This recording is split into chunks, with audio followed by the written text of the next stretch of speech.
set up the poetry lounge, and I'm really nervous about that. Why are you nervous? Because I want them to know and see that I'm a Jesus lover, but I don't want them to feel like I'm churchy. I want my performance to say something. The show tonight is the first time where I'm singing outside of the gospel community to win those souls who have not been introduced to Christ. Drew is not going to be there, so it's always good to have a support system. I think this is good for you guys to separate a little bit. That's life. That's work. Yeah, that's 25. If you really want to go to the next level, you don't have to sing for the unchurched. That's great. That's great friendship advice.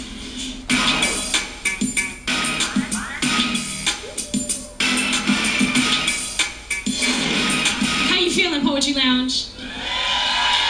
Are we ready to jump in this? If you're ready for some poetry, say yeah. So I'm at the Poetry Lounge and I'm nervous. This is not what I'm used to. It's way out of my comfort zone. But at the same time, I'm keeping in mind, this is my chance to win a soul.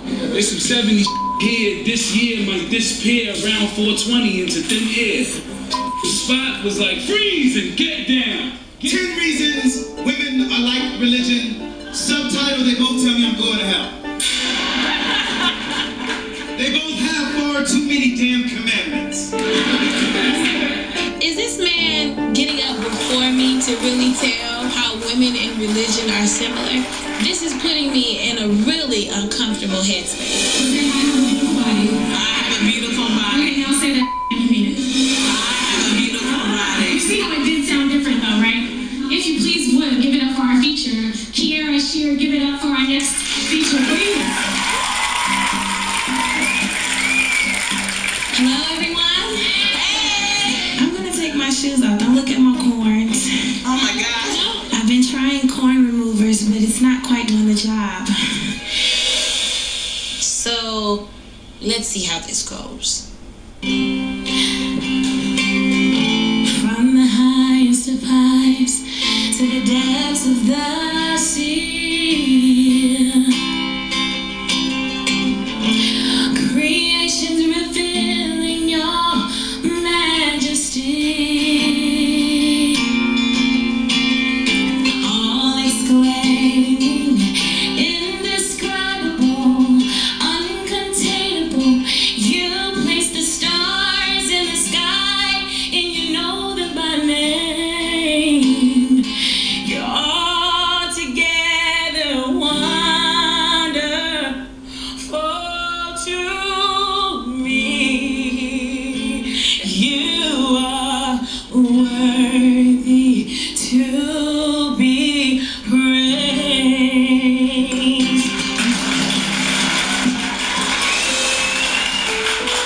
If I had to do this performance all over again, I would not do it again. It was terrible.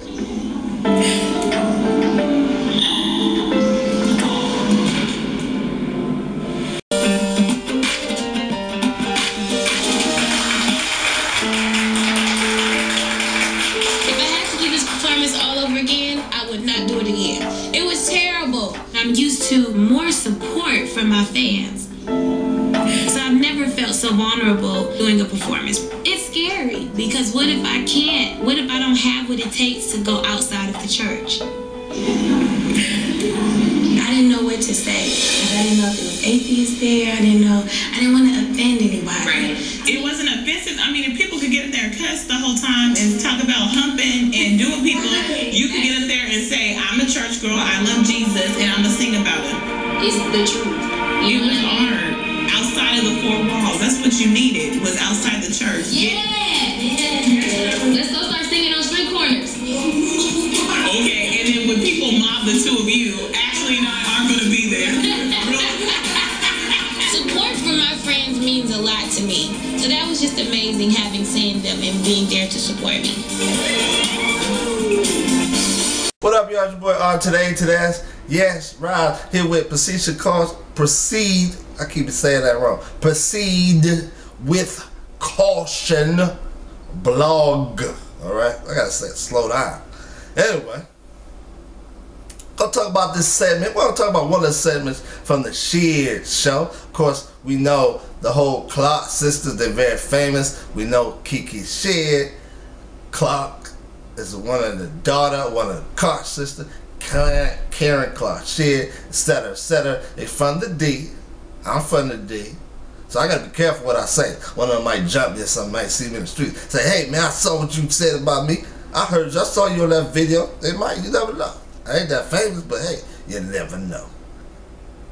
I want to talk about this whole Kiki shit and her going to the club. Uh-oh, she going to the club. The spoken word club. Kojic, holiness of hell. Uh-oh, Kiki going to the club. Alright, so I want to talk about this.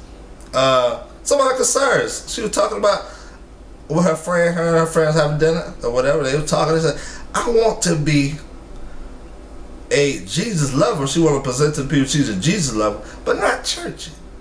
I don't think that's a real concern. As Christians, some of us struggle within that. How do you minister across cultures where you are presenting Jesus, but you're not coming off as a stereotypical, quote-unquote, churchy type of person?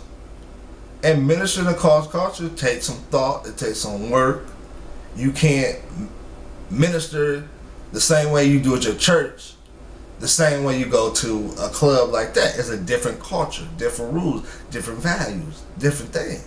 So I thought that was a good concern. Now, she went to the club, spoken word club, and I've gone to a number of spoken word clubs here in Detroit. One of my friends, actually, their whole main mission is to minister to the secular spoken word artists in Detroit. Like, that's their whole ministry. So I've gone to a number of these clubs. Alright, that's right, I've gone, y'all. I brought my holiness with me. Alright, that's right, I went holiness in the secular club. But anyway, she's going to this secular club, and of course, you know, unsaved folks, they gonna talk about sinful things. So it sounded like they was talking about some bumping and some grinding and all of this type of stuff. In the clips we saw, the brothers, you know, like one of the brothers sounded like a little socially conscious type of brother talking about the man and the po-po and how he do, I'm assuming, black people, alright? So we talk about po-po. And then the other dude compared women to church, to religion. I had to think about that for a moment. I ain't gonna tell you what my thoughts were. But anyway, so yeah, you know, these spoken word artists, they're presenting their worldview. They're unashamed of their worldview. Still from the Crane and Reach Records. They're unashamed of their worldview. And they're speaking boldly about their worldview. And so Kiki is going up there to speak about her worldview, which is singing about the Lord, about Jesus. Alright, so she goes up there, and of course she makes a vital mistake. She takes off her shoes and then makes a joke about her corns. Nobody want to hear about your corns, Kiki. Nobody don't want to hear about that. Why you talking about your corns? Listen, y'all got some money. I see the big old house. I don't know where y'all live. Maybe you live in Southfield. Maybe you live in Bloomfield. I don't know. Wherever y'all live at. Y'all got some money. Go get you some surgery. Don't be using that cheap Walgreens or Rite Aid type of stuff to remove them corns. Go get you some surgery. Go into emergency. Hey, emergency. I'm in emergency. I know you got all these other people, but I need some emergency. I need the foot removal stuff. Remove my corns. If I need surgery, remove my corns. You can't be taking off your shoes, trying to minister to the lost, and you got some corner feet. Stumbling block. Offense to the gospel. That's what I saw right there. So sister, keep on your shoes next time, please. Because that's a distraction. Nobody want to look at your corner feet. Alright? Anyway, especially though she's single. I said she's single. You never know. Might have had a Christian brother might have been in that club. I said, hey, you know, I heard Kiki here. Maybe I try to talk to her. Oh, she got corns on her feet. I'm good. I'm good, bro. So you can't do that, Kiki. But anyway, I'm going to get back to it. But yeah, she sung a Christ-centered song. She sung about Jesus. And that's good. These people presented their worldview, and you're in the audience that's not there to hallelujah, hallelujah. They ain't there to hallelujah, sing it, Kiki. You know, that type of stuff. They unsaved. They not there to support. They hear different worldviews. So it was good to see her go outside of the comfort zone, outside of circles where she gets all this love and support, and presents Jesus to people who need it. And you heard that she said in the clip, you know, she wants to present Jesus and win a soul. You know what I'm saying? That's a good mentality. That should be, you know, if that's what you called to do with your ministry, that should be your mentality. To win a soul for the Lord. Alright? So that was good. Now, of course, within herself, you know, she felt bad. She didn't know what to say. This was very uncomfortable. This is her first time. She didn't want to offend no atheists. She, you know, what else she said? She used to support from her fans. That just shows you that, hey, that whole insular, let's minister to each other, which is good. Let's stay within our circles, which is, you know, not good. It's good that the Lord is challenging her in that area. And we all need that challenge. We all need to grow, to go outside of our comfort zone, go outside of our circle, and minister to folks that need to hear the gospel.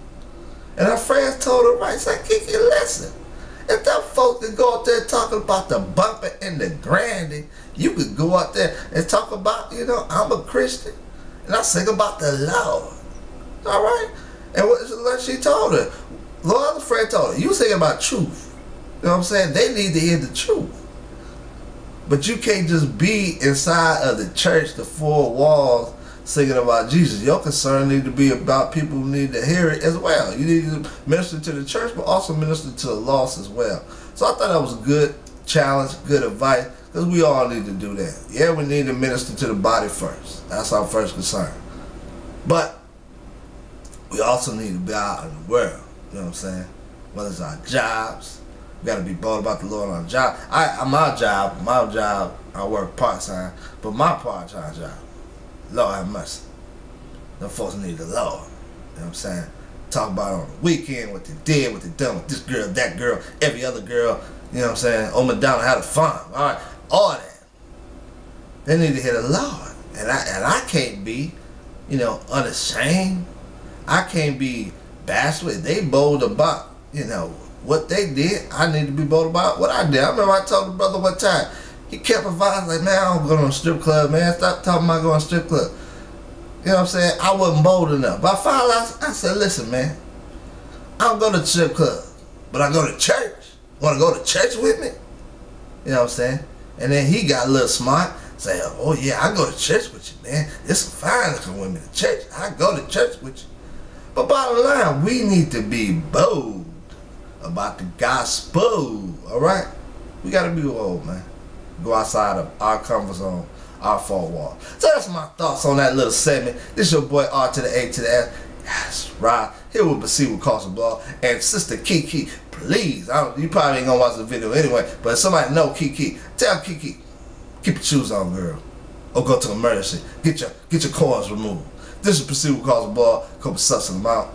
Triples.